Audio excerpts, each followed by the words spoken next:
Hey guys, welcome back. Jordan here with the Nutty Gnome Homestead. I had somebody ask in a comment the other day, how big is our homestead? Well, we have a little over 30 acres here, but the main part of our homestead is only on 2 acres. So I'm going to give you guys a brief little tour of our 2 acre homestead and talk about how we produce the food for our family on just 2 acres. So why don't you guys come along? I think you guys are going to enjoy the ride. So we've been here on the farm for about 9 or 10 years. We bought the place in 2016. So we have done a ton of upgrades to this place since we got here. Now, not all these upgrades got put in place all at once. Some of them took a lot of time to get around to. That's one thing I try to tell new homesteaders: don't rush to get all these big projects done. Everybody's got these big ideas. You're going to get overwhelmed real quick. Take off little bites at a time, little projects.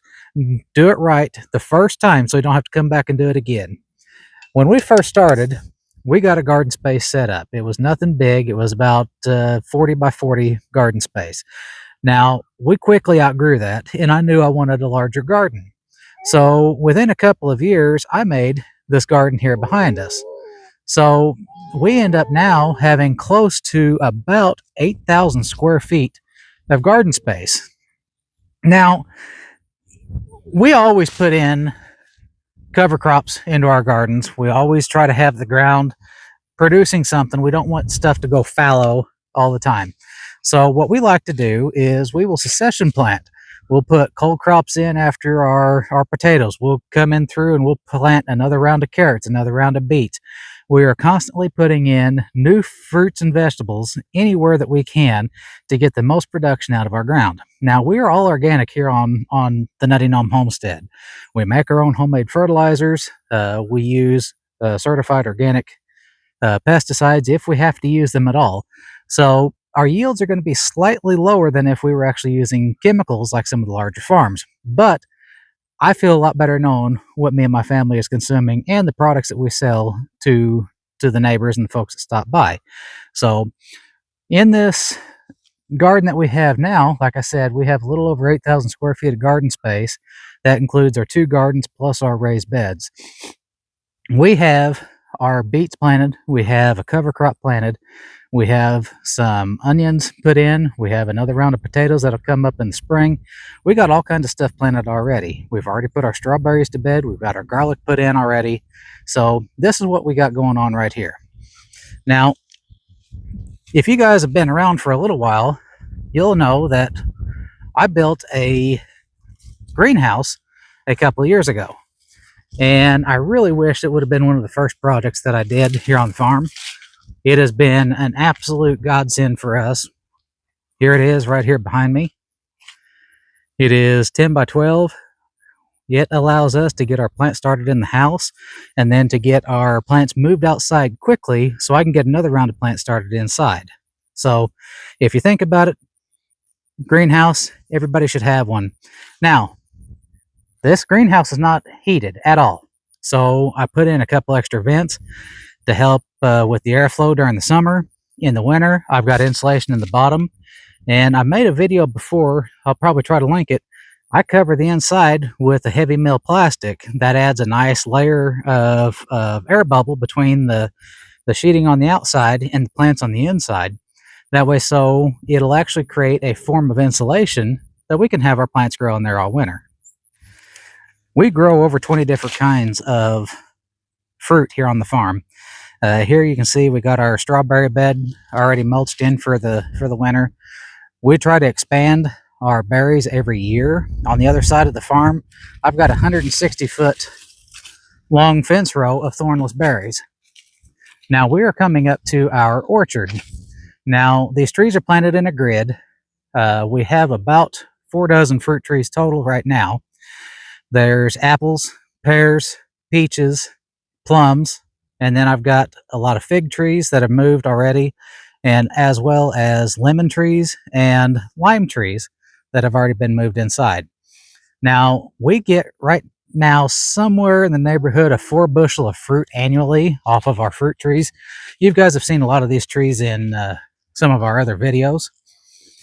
We do have several different ages of trees, all the way from fresh new guys that we just got planted some that have been in the ground for 6-7 years. They are a work in progress, guys. It takes a lot of time to get your trees pruned up and trained. We like to go with what the tree wants to do. If it wants to be scaffold, we'll make a scaffold. If it wants to have the open bowl or the open base, that's what we'll do with it. So we try to let the tree tell us what it's going to do. Now on the other side of our orchard, you will see we have our beehives. They've already been buttoned up for winter, but we have 8 beehives right now, hoping to get this built up to about 12 or 15 come the spring. So the beehives are a great source of income for us here on the farm. These 8 hives here will produce somewhere around 400 plus pounds of honey annually for us. So that's quite a bit. That's more than we can use. So we have plenty to sell and trade for along the way. And bees don't take up much space. My guys aren't too terribly aggressive. So we can get out here, we can mow around them, we can bring friends and family out here. They're not constantly bombarding us when we're out here in the orchard. So they're actually kind of pleasant to have around. Now, as I mentioned earlier, we have a 160-foot row of thornless blackberries. All of these blackberries came from a couple of 3 plants that we had. We made a lot of propagations.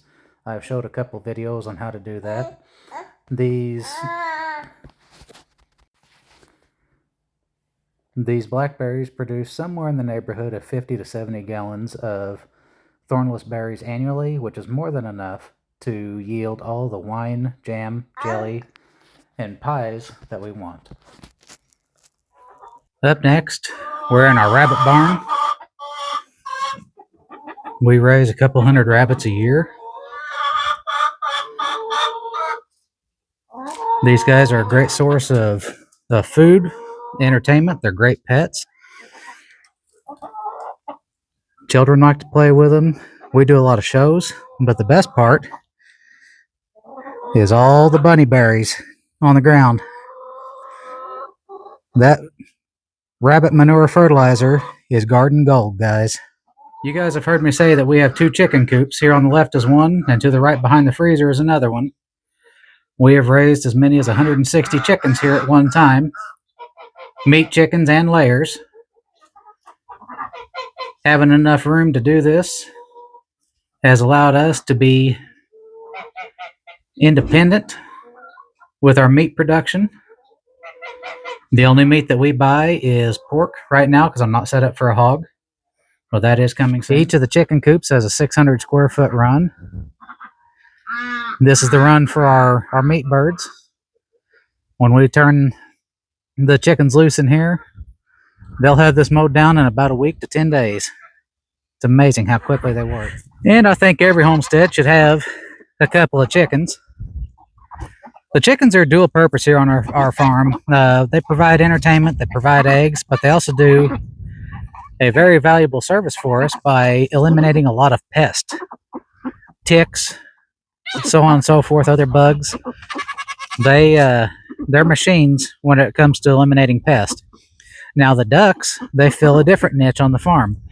They actually can be roamed through our gardens, and they will attack the slugs and the snails that are eating our leafy greens.